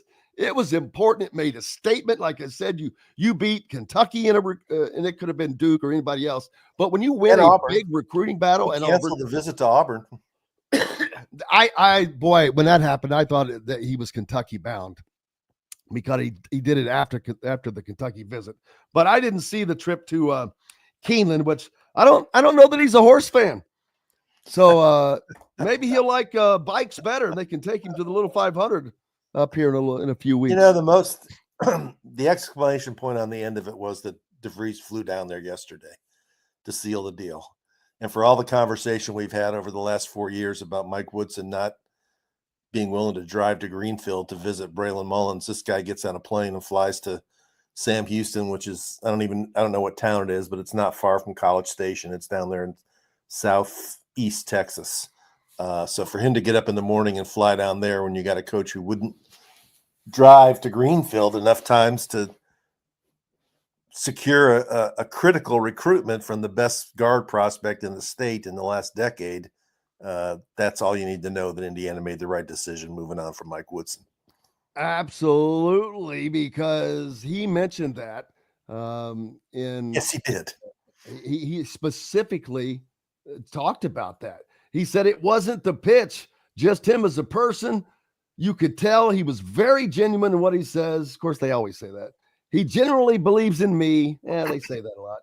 But he actually flew out here to come see me. That was big. That was major.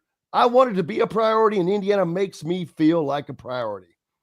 Well, yeah. That's the way the game's played now, man. That's what you have to do. And we, if anybody learned anything from the Liam McNeely situation, it was even after you recruit him, you got to continue to build the relationship with them and make people feel like they're valued. And in this generation, those guys are conditioned to believe that way. They get treated that way by AAU teams. They get treated that way by high schools, and they expect to get treated that way by college programs. A lot of us who are older might not like it and think it's ridiculous, but that generation doesn't view it that way. And so if you're going to compete and get good players, you need to make them feel valued.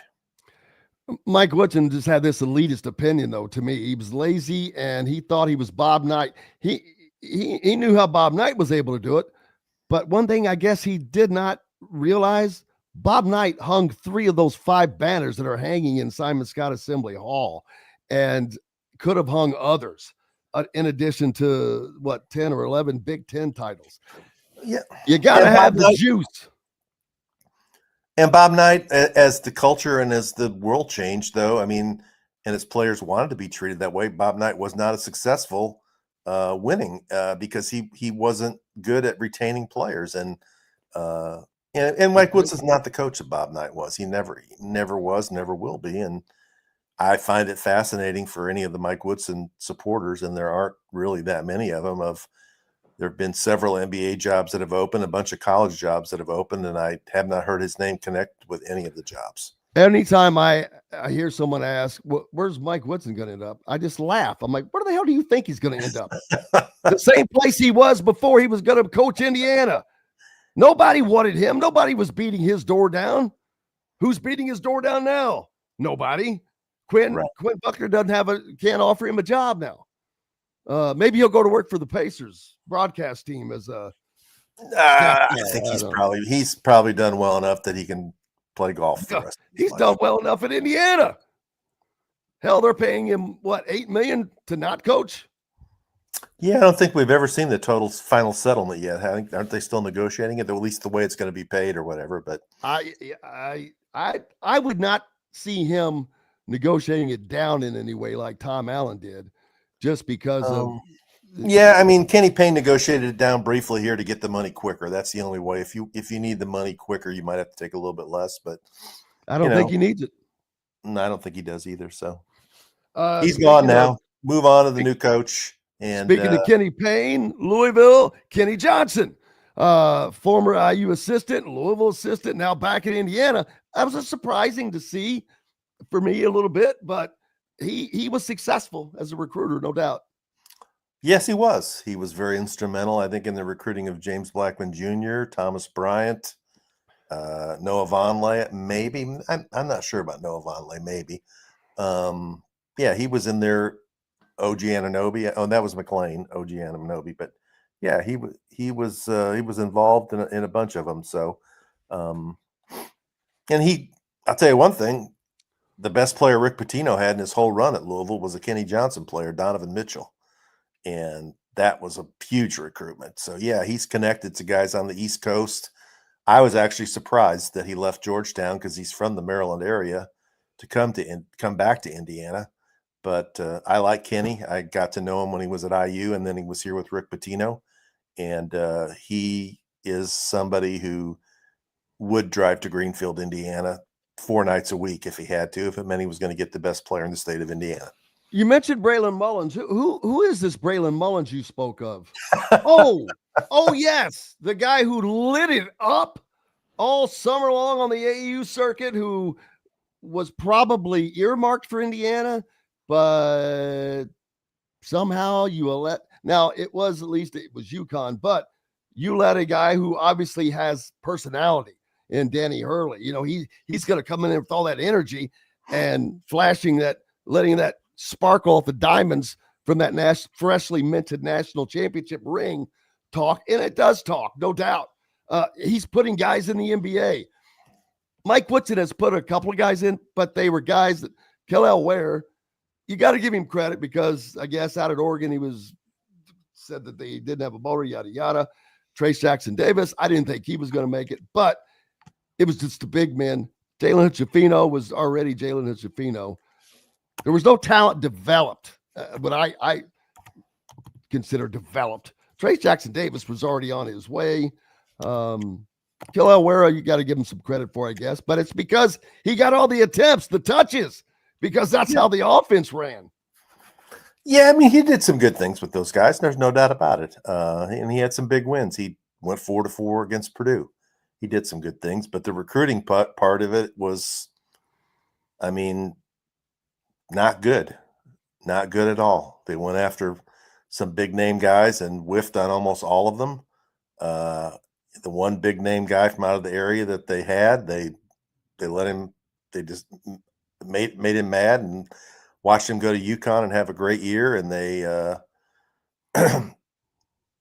they looked at the best high school class in the state of Indiana a number of years, and were lucky to get Trent Sisley, in my opinion, only because his family loves Indiana University, and they were probably assured that if this didn't work out last season, that they'd have a coach that the Sisley family would like, and that's what happened. Absolutely. Hey, we've got the great Rick Bozich from WDRB.com with us. Make sure you're giving him a follow, as well as following the content at WDRB.com sports. Besides Rick, you got the incredible, incomparable Eric Crawford, the silent, the road warrior, Rick's driver, as he is known as at WDRB, Rick's driver. Back with more from the Hard Truth Distilling Company studios right after this final break. Located on 325 acres in beautiful Brown County, Indiana, Hard Truth Distilling Company is the biggest and the best craft distillery around. While Hard Truth is already known for producing internationally awarded whiskeys and spirits like Hard Truth's sour mash bourbons, sweet mash, and hard road ryes, as well as their cinnamon vodka and the always popular toasted coconut rum. Hard Truth Distillery offers so much more. With a full-service restaurant, ATV, and distillery tours, as well as live music, you can spend an entire day at Hard Truth Distillery while making your entire family or group happy. And that's the Hard Truth. Hard Truth products are available across Indiana, as well as many other states. So no matter where you shop, if they don't carry your favorite Hard Truth product, tell them you want the truth, the Hard Truth. Hard Truth Distilling Company encourages you to enjoy all of their products responsibly and to never drink and drive. If you're looking for a new home in the Indianapolis area, you need Cheryl Sizemore from Brick and Ivy Realty. Cheryl Sizemore has over 2 decades of experience, and that could be the difference in getting the home you want in today's tough housing market. Reach out to Cheryl at CherylSizemore@gmail.com or 317-701-0838. That's 317-701-0838. Let Cheryl Sizemore sell or find your new home today. Whether it's a night out with the family, after work with colleagues, or catching the game with friends, Bubba's 33 is the place for you. Bubba's 33 offers a mouthwatering menu of selections that are all made from scratch every day. The portions are big, but the prices are small. And with over 50 big screen TVs, you'll never miss the big game. Bubba's 33, pizza, burgers, beer. Andy Moore Honda is Bloomington's #1 Honda dealer for a reason. Buy a new Honda and get a 3-month break from car payments. That's right, no payments for 90 days. That includes the all-new, all-electric Honda Prologue, and you get it for just 0.9% financing. Or the 2024 Honda Ridgeline Black Edition or the Honda Accord LX, both for just 1.9% financing. Get more to your door from AndyMooreHonda.com, Bloomington's #1 Honda dealer and your best place for new and used vehicles. Welcome back to the Hard Truth Distilling Company studios on this beautiful Wednesday in April. Rick Bozich from WDRB.com with us. And, we got some breaking news, man. All right, lay it on me. Well, Trilly Donovan, the guy who has a 97% hit rate on commitment predictions, just posted that Tayton Conerway, the Sun Belt Conference Player of the Year, a point guard, is going to go to Indiana. There you go. And he made his visit yesterday or a couple of days before that, so that gives him a point guard.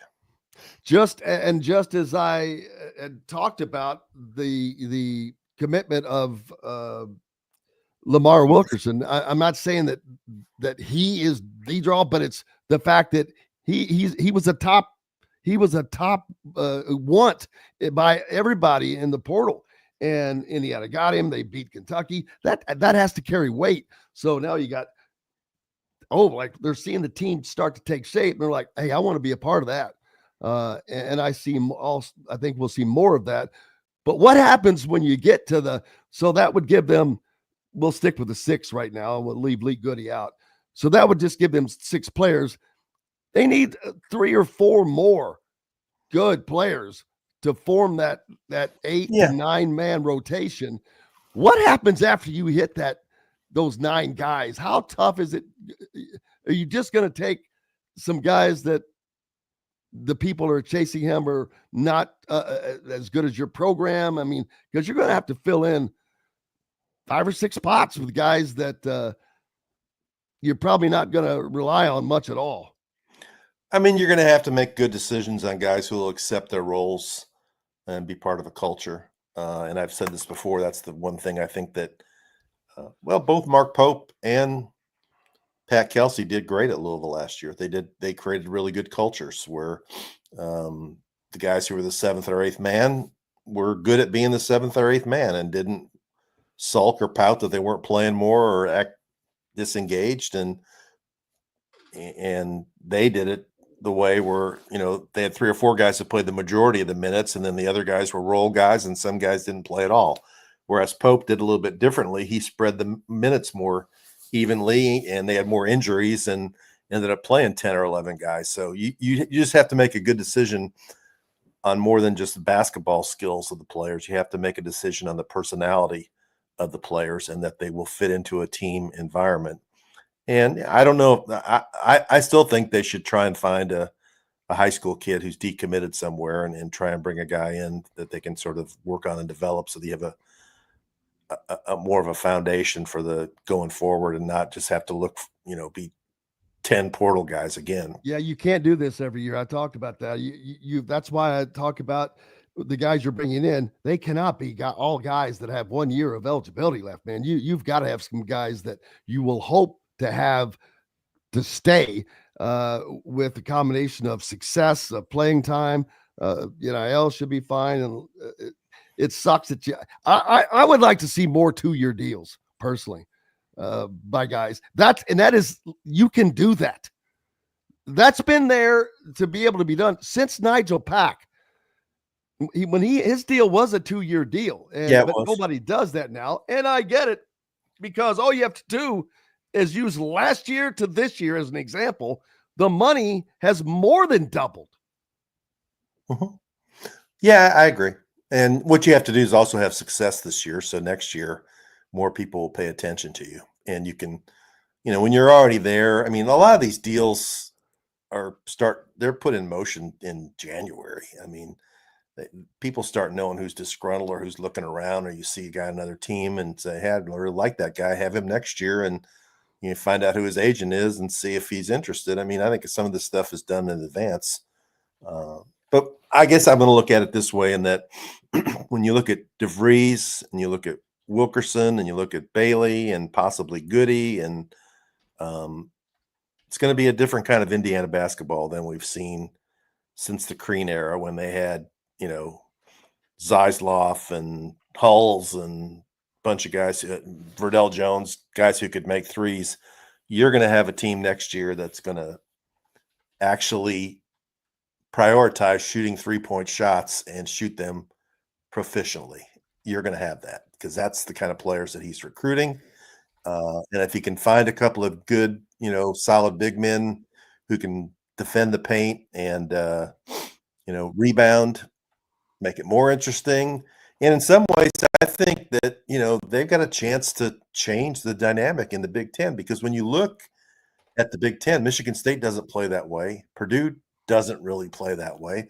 Wisconsin played a little bit more that way this year. Greg Gard changed his system. But when you looked at the basketball this year of like the teams in the SEC compared to the Big Ten, the SEC teams were playing more of that style of threes and dunks, threes and layups.